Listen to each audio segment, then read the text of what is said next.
Since agreeing to speak at this event a few weeks back, I have asked myself numerous times, why did you say yes? And I wondered, what if I just called and said, I guess I can't do it? And then I wondered, would there be someone who would come and stand on this stage and speak about the importance of early childhood? Would I live with the regret that I missed an opportunity to start a dialogue about one of the most important parts of our community, our kids, our future? So, I stand here today on behalf of all the people working in early childhood that make it possible for many of you to be here today.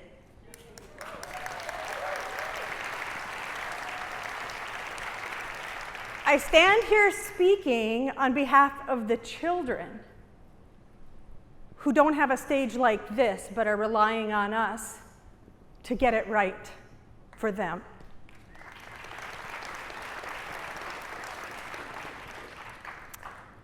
So, in his book Outliers, Malcolm Gladwell states it takes 10,000 hours of intentional practice to develop your innate abilities to greatness.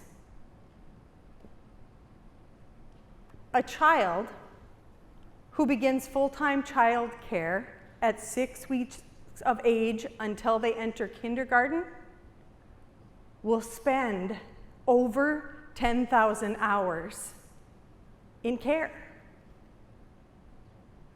What an opportunity.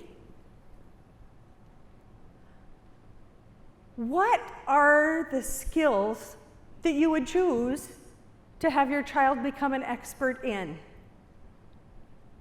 Initially, we think, I want them to know the ABCs and the 1, 2, 3s, and they should be able to read.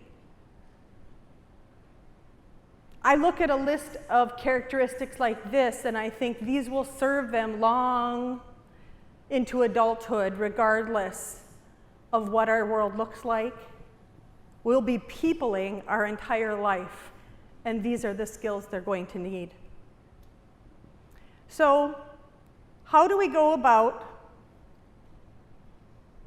raising kids who are experts in being themselves, the greatest version of themselves? We start by nurturing them.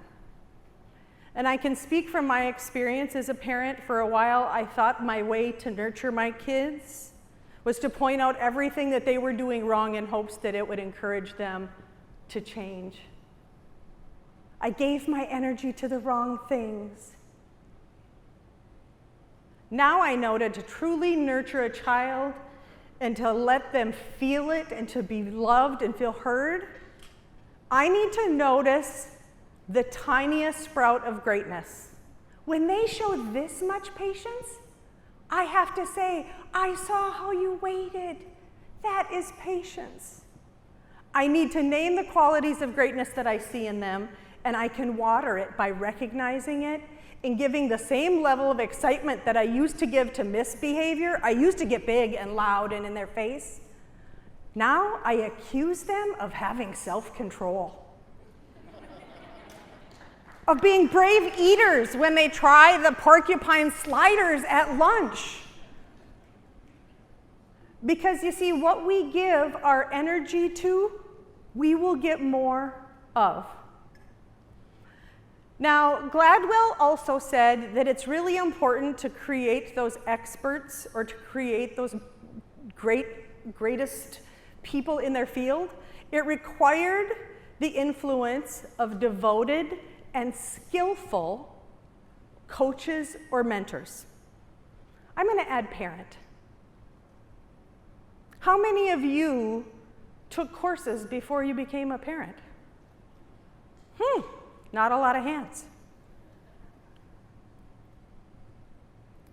After leading a parent education session one night, a dad came up to me and he said, I didn't want to come here tonight.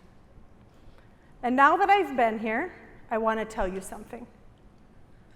Do you know how many seminars, webinars, classes I have been to for my job?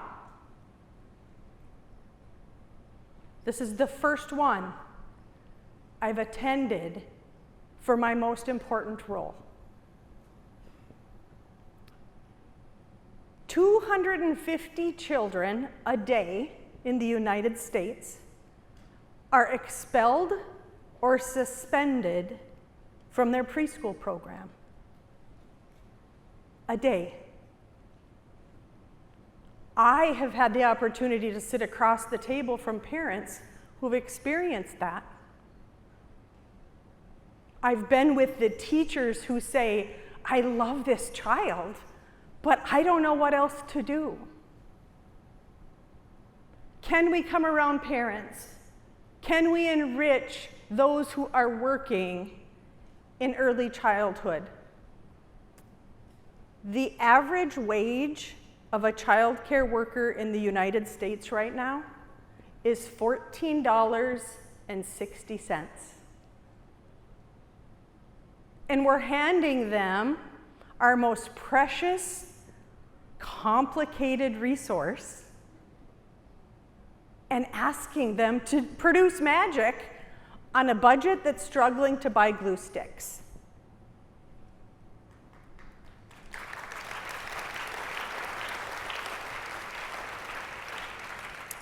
So also in Gladwell's formula for creating experts or creating greatness, he spoke about a supportive community. I joined the Chamber of Commerce because I wanted to see what the business sector is like.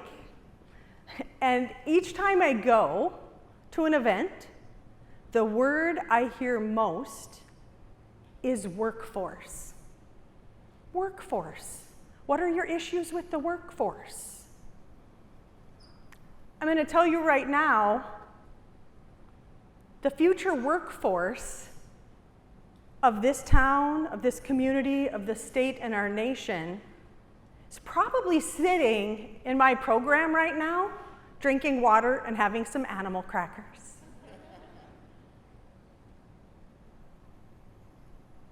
What kinds of skills would you give them to ensure that they are ready for the future that awaits them? They're counting on us. There is a Nobel Prize-winning economist who said that $1 spent in early childhood pays out a return of $4 to $16.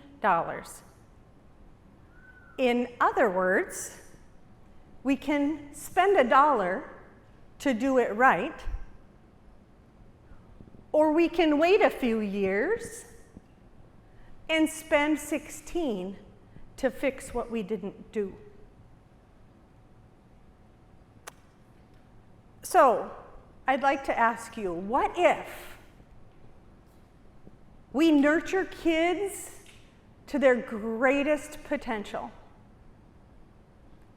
What if we enrich and empower parents and our early childhood educators so they are ready for kids? And what if our community enthusiastically supports early childhood? I believe we change the world. And in the words of Mahatma Gandhi, he says, if we wish to create a lasting peace, we must begin with the children. Thank you.